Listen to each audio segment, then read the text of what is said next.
Inumdumi, inumdumi, bisan ug naa ka aning tulo ka butang, dili ka matagbaw. Una, imong bahandi. Kaduha, imong kalampusan. Katulo, nang imong kalipay. Pero sa ngadto-ngadto, dili ka matagbaw.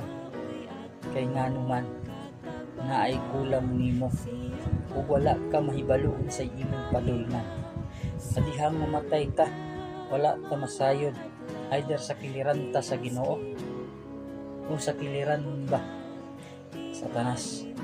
Mauna ang Marcos 16:16. Maluwas ang mutuo ug magpabautismo, apan hukman ang dili mutuo. Follow, comment, and share.